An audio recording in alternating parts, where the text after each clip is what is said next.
வணக்கம். டிஎஸ்டிஎஸ் private limited companies discussion, psychology department discussion, all department conference meeting, kingdom countries discussion, world leaders discussion, doctor class discussion, question answers discussion, studio discussion, company discussion. Okay, information. சரி, ஒவ்வொரு கேள்விக்கும் நான் பதில் சொல்கிறேன். பொறுமையாக நிதானமாக கேளுங்க. முதலாவது, actress Trisha, Karnataka queen job cancel. அடுத்து உங்களுக்கு ஒரு 10 lakhs கேஏ. ஓகே. அடுத்து ஆக்டர் விஜய் அவர்களே, டிஸ்கஷன். மனதினுடைய பதிவில் மைய நிலைப்பாடு அப்படின்றது மிகவும் அவசியம். அதனால் அந்த சினிமா இண்டஸ்ட்ரியோட ஒரு தொடர்பியல், அதுக்காக தான் நான் அப்படி சொல்கிறேன். ஆனால் யதார்த்த ரீதியாக என்னுடைய பணியில் எனக்குன்னு ஒரு அங்கீகாரம் அப்படின்றது மிகவும் தேவைப்படுது. நான் நினச்சேன் ஜூன் மாதம் அட்லீஸ்ட் சோனா காலேஜாவது படிக்கலாம், இல்லைன்னா சென்னையில் போய் படிக்கலாம்னு நினச்சேன்.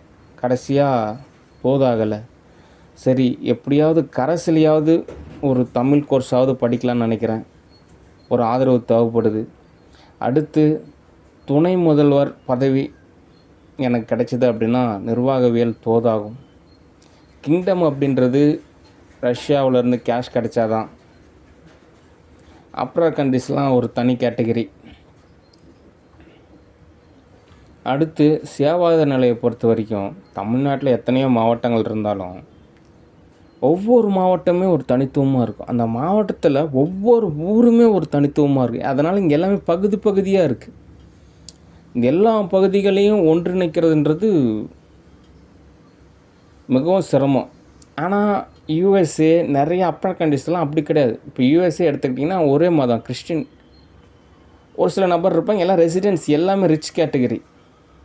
எல்லாருமே ஒரே நேர்கோட்டில் தான் பயணிப்பாங்க. அப்படி தான் பயணம் செய்ய வைப்பாங்க. அப்படி தான் எல்லாருமே அது அவங்களுக்கே தோதான ஒரு நிலை. ஆனால் இங்கே அப்படி கிடையாது. அதனால் இணைப்பு பாலம் அப்படின்றது மிகவும் அவசியம். அல்லது பர்சனல் அசிஸ்டண்ட்டாவது எனக்கு ஒரு மந்த்தான ஒரு 10 lakhs கேஷ் கொடுத்தீங்கன்னா தான் எனக்கு தோதாகும். அதனால் யதார்த்த ரீதியான சில டிஸ்கஷன். கழிவறை அரசியல் அப்படின்னு ஒரு கான்செப்ட் இருக்குது. ஆரம்பத்தில் ஒரு வறுமையான ஒரு சூழ்நிலையால் சில விஷயம் நிகழ்ந்தது. ஆனால் அதுக்கப்புறம் அதுவே ஒரு அரசியலாக மாற்றிட்டாங்க. அதனால் ஒரு வீடு அப்படின்றது மிகவும் அவசியம். அதில் நிறைய நல்ல விஷயமே இருக்குது. ஏன்னா ஸ்டூடியோ பொறுத்த வரைக்கும் ஆறாக மாறக்கூடாது, அந்த வேவ் லென்த் மாறக்கூடாது. அதுக்கெல்லாமே ஒரு வசதியான ஒரு வீடு அப்படின்றது மிகவும் அவசியம். அதனால் என்னுடைய தேவைகளையும் நீங்கள் பூர்த்தி செய்யணும். ஓகே. அப்படின்றப்ப தான் நான் உங்களுக்கு தோதாகிற மாதிரி சூழ்நிலை அமைச்சிக்கிறதுன்றது தோதாகும். அடுத்து ஆக்ட்ரஸ் திரிசாவை பொறுத்த வரைக்கும் அவங்க ஒரு சினிமா இண்டஸ்ட்ரியில் இருக்கக்கூடிய ஒரு நடிகை. அவங்க பாலிடிக்ஸில் இன்வால்வ் ஆகிறப்போ அவங்க எந்த கட்சியில் இன்வால்வ் ஆகிறாங்களோ அந்த கட்சிக்கு டேஞ்சர் தான். நான் ஒரு டைரக்டரு, அதனால் யதார்த்தமாக நிறையா விஷயம் புரியும். ஆனால் சமீபமாக தான் இயக்குனர் லோகேஷ் கனகராஜ் நீங்கள் டைரக்டர் கிடையாது, நீங்கள் ஒரு ஆக்டர் அப்படின்ற மாதிரி சொல்கிறாரு. எனக்கே ஒரு வியப்பாக தான் இருக்குது. ஆனாலும் ஒரு நல்ல ஒரு இயக்குனர். என்ன அப்பப்போ அவருடைய ஓஎஸும் சாஃப்ட்வேரும் சர்வர் ரூம்லேருந்து மிஸ் ஆகுது. திடீர்னு வருவார், ஒரு மூவி கொஞ்ச நாள் மறைஞ்சிருவாங்க. இப்படி தான் சினிமா இண்டஸ்ட்ரி எல்லோரும். ஏன் அப்படின்னா ஒரு ஷூட்டிங் போயிட்டுருக்கிறப்போ யாரையும் இன்வால்வ் பண்ணக்கூடாது, அனாவசியமாக எதுலையும் இன்வால்வ் ஆகக்கூடாதுன்னு நினைப்பாங்க. அப்படின்றப்போ அந்த ஒரு கேப் இருந்துக்கிட்டே இருக்கும். அந்த கேப் எல்லாத்தையும் ஒட்டுக்க ஒரு ஃபில் பண்ணணும் அப்படின்றதுக்காக தான் அரசியல் கட்சி அப்படின்றது ஒரு நிலையாகவே உருவானது. அப்படி உருவானதுக்கப்புறம் அதில் நிறைய கேஷு சம்பாதிக்க ஆரம்பிக்கிற மாதிரியான ஒரு சூழ்நிலை அமைஞ்சுது. நிறையா காசு தொழில் செஞ்சால் கூட காசு சம்பாதிக்கிறது ரொம்ப சிரமம், ஊறுபட்ட காசு. அதுக்கப்புறம் அதுவே ஒரு பழக்கமாக மாறிடுச்சு. அதுக்கப்புறம் தான் நிறைய எரர் ஏற்பட்டுருச்சு. அதுக்கப்புறம் மக்களாட்சியே மாறிடுச்சு. அதுக்கப்புறம் தான் யோசித்தாங்க, பேசாமல் அந்த காலத்தில் ராஜாக்கள்லாம் ஆட்சி செஞ்சுட்டு இருந்தாங்களே அந்த மாதிரி ஆட்சி நடந்திருக்கலாமோ அப்படின்னு நினச்சாங்க. ஆனால் அதுக்குள்ளே எல்லாருமே ஒரு நரகத்துக்கு போனாலும் பரவாயில்லைங்க, இங்கே இருக்கிற வரைக்கும் சுரண்டிக்கிட்டு நாங்கள் ஓரளவு தோது பார்த்துக்குறோம். ஏன் அப்படின்னா, ஏற்கனவே கொஞ்சம் மிஸ் ஆனால் கூட அப்புறம் எக்கச்சக்கமான கேஸு அது இதுன்னு எல்லாமே இருக்குது. மாட்டினோம்னா அவ்வளோதான். அதனால இப்படியே சமாளிச்சுட்டே ஓட்ட வேண்டியது தான் அப்படின்ற மாதிரி சூழ்நிலை அமைச்சுக்கிட்டாங்க.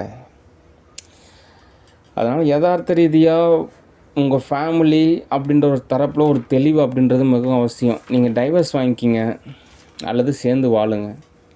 திரிசாவை விட்டுருங்க. இப்போ நான் யதார்த்த ரீதியாக ஒரு இயக்குனர் எல்லாமே ஓரளவு தோதானாலுமே யதார்த்த ரீதியாக என்ன தகவல்னா எவ்வளோ சீக்கிரம் நான் என்னுடைய சேவாதார நிலை வேலையெல்லாம் முடிச்சிட்டோம் அப்படின்னா, அப்புறம் கண்டிஷனில் எனக்கு எக்கச்சக்கமான வேலை இருக்குது. அதனால் கொஞ்சம் வேகமாக சொல்கிறேன், டக்கு டக்குன்னு நீங்கள் புரிஞ்சுக்கிங்க. ஓகே. அதனால் யதார்த்த ரீதியாக நானே கூட பார்த்திங்கன்னா இந்த மாதிரி புத்தக திருவிழா, அதுக்கப்புறம் ஆடியோ லான்ச்சு, அதுக்கப்புறம் இந்த கோவில், இந்த மாதிரி இடங்களுக்கு தான் கூட்டிகிட்டு போவேன். ஒரு இணைப்பான ஒரு நிலையில் நிறைய இடத்துல பயணிக்கிறதுன்றது சரி கிடையாது. அதனால் உளவியல் ரீதியாக அவங்களுடைய அணுகுமுறையே சரி கிடையாது. அதை நீங்கள் சரியாக புரிஞ்சுக்கணும். அதை மற்றவங்களுக்கெல்லாம் ஒன்றும் நினைப்பாங்கன்னு நினைக்காதீங்க. உங்களை பொறுத்த வரைக்கும் ஒன்றும் தெரியும். ஏங்க எவ்வளோ பெரிய ஆர்டிஸ்ட்டு, எவ்வளோ படம் நடிச்சிருக்காங்க, ஒரு நல்ல ஃப்ரெண்டு, எங்கே போனாலும் கூட வராங்க. அது நீங்கள் வெள்ளந்தியாக இருக்கீங்க, அதனால் உங்களுக்கு அப்படி தான் தோணும். ஆனால் அப்படி மற்றவங்களுக்கு அப்படி கிடையாது. அது இல்லாமல் அதில் நிறைய இஷ்யூ இருக்குது. அதனால் நீங்கள் அவங்ககிட்டருந்து ஒரு விலகி இருக்கிறது தான் நல்லது. ஓகே. சரி, அடுத்த தகவல்.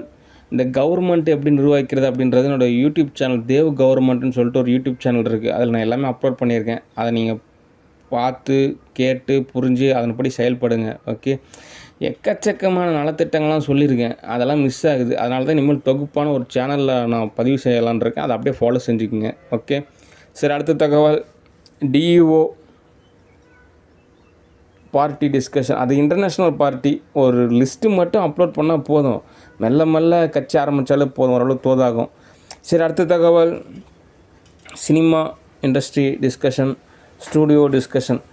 அதாவது ஸ்டூடியோ பொறுத்த வரைக்கும் என்ன தகவல் அப்படின்னா, மேக்ஸிமம் இன்னொரு டைரக்டர்ஸோ, ப்ரொடியூசர்ஸோ, எடிட்டர்ஸோ, டான்ஸ் மாஸ்டரோ, சினிமா ஃபோட்டோகிராஃபரோ யாருமே இன்வால்வ் ஆக மாட்டாங்க. ஒரு ஆக்ட்ரஸ், சில ஆக்ட்ரஸ்ஸு அவங்க தான் இன்வால்வ் ஆவாங்க. அதுக்கு என்ன காரணம் அப்படின்னா, அவங்களுக்கு அது புரியல.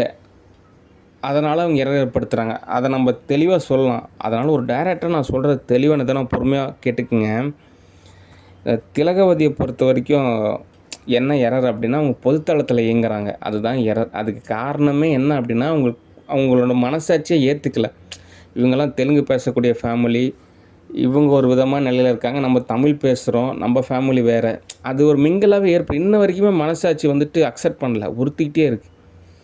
அதனாலேயே ஒரு பொதுத்தளத்துலேயே இயங்கிறதுனால இப்படி சுற்றிட்டு வந்தால் தான் இவங்களை ரீச் பண்ண முடியும்னு நினச்சிக்கிது. அப்படிலாம் கிடையாது. ஓகே. அது நீங்கள் மாசிலாமன்ட்டியை பேசுனீங்கனாலே, அவர் என்கிட்ட பேசினாலே என்ன எதுன்னு தோதாகிறப்போ ஓரளவு பேசிக்கலாம். ஓகே. அடுத்து திலகவதியை பொறுத்தவரைக்கும் காலையில் 6 மணிக்கெலாம் அட்டெண்டன்ஸ் அப்படின்றது சரி கிடையாது. ஓகே.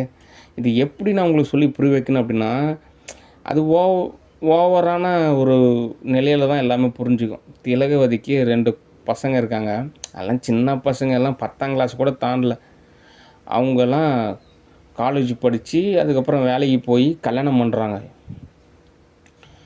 நிறையா பத்திரிக்கை வைக்கிறாங்க, மண்டபம் செலவு, பொண்ணு வீட்டுக்காரங்க, நகை செலவு எல்லாம் அமைச்சு மண்டபத்தில் கல்யாணத்துக்கு ரெடியாக இருக்காங்க. காலையில் கல்யாணம். ஆனால் ஒரு சம்பவத்தால் அந்த கல்யாணம் வந்து ரத்து செய்கிற மாதிரி சூழ்நிலை. அப்போ கேட்குறாங்க, கொஞ்சம் பொறுமையாக காத்துருங்க, ஒரு 10 மணிக்கு மேலே எதுனாலும் பேசிக்கலாம்.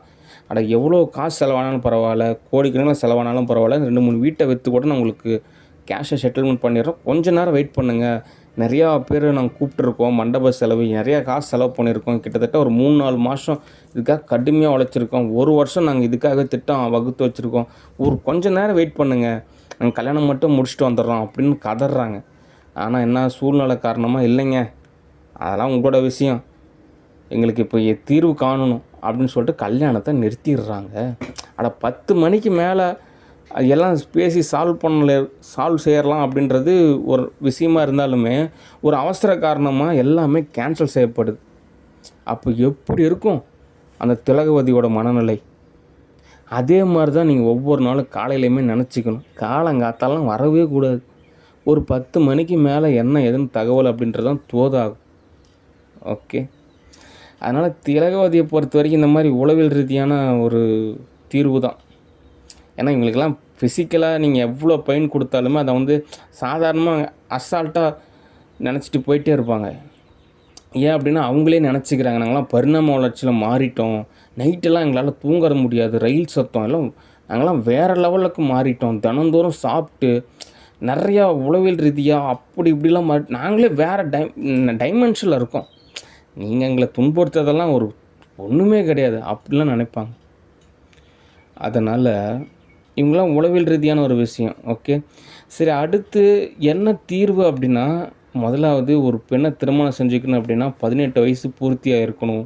அடுத்து அந்த பெண்ணுக்கு வந்து விருப்பம் இருக்கணும். அடுத்து மணமகனுடைய விருப்பம் இருக்கணும். அடுத்தது அவங்க வீட்டோடைய அந்த சொந்த பந்தங்களுடைய ஒரு சம்மதம் இருக்கணும். இதெல்லாம் தோதானா தான் ஒரு திருமணம். ஓகே, இப்போ என்னுடைய யதார்த்த நிலையில் இந்த 7th டைமென்ஷனோட எல்லா கான்செப்டையும் நான் முடிச்சுட்டுன்னு அடுத்தடுத்த படிநிலையை நோக்கி நான் பயணிக்கணும். ஏன்னா இந்த அடுத்தடுத்த படிநிலையானது வெறும் காணல் நீர், ஒரு கற்பனை கதை அப்படின்றனா தான் யோசிக்கணும். ஆனால் அப்படி கிடையாது, எல்லாமே ஓரளவு நிஜம். அதனால் அதை நோக்கி நான் பயணிக்கணும். ஓகே, அதனால் நேரில் சந்திக்கிறதா நல்லது. அடுத்து சினிமா இண்டஸ்ட்ரியை பொறுத்த வரைக்கும் தோதாகாது. ஏன் அப்படின்னா இந்த மாதிரியான ஒரு முன்னறிவு உள்ள ஒரு நபர் ஒரு சினிமா இண்டஸ்ட்ரியில் இன்வால்வ் ஆகிறப்போ நம்ம சொல்லி விளக்கம் சொல்கிறதுக்குள்ளேயே இறை ஏற்படுத்திடுவாங்க. அதனால் தோதாகாது. அதனால் நான் நிறையா ஒரு 10 படம் நான் நடிச்சுட்டு ஓரளவு செட்டில் ஆனதுக்கப்புறம் தான் தோதாகும். ஓகே, அதனால் காலங்காத்தில் இன்வால்வ் ஆகக்கூடாது. அடுத்து ஏதாவது கேஷ் கொடுத்து உதவுனீங்கன்னா பரவாயில்ல, நீங்கள் சொகுசாக இருக்கிறனால உங்களுக்கு மட்டும் தெரியுது எல்லாம் நம்ம கம்ஃபர்ட் ஜோனில் இருக்கோம் அப்படின்னு. யதார்த்த ரீதியாக அப்படிலாம் கிடையாது. அதனால் வேலைக்கு வரணும் அப்படின்றது ஒரு தேவை இருக்குது. நீங்கள் எதாவது கேஷ் கொடுத்து உதவினீங்க அப்படின்னா நான் பிஸ்னஸ் ரன் செய்ய போகிறேன், அவ்வளோதான் விஷயம். ஓகே, அதனால் அனாவசியமாக ஒரு பொதுத்தளத்தில் இன்வால்வ் ஆகாமல் ஒரு ப்ரைவசியாக இன்வால்வ் ஆகணும். ஓகே, சரி, நான் உங்களுக்கு கூப்பிட்றேன்.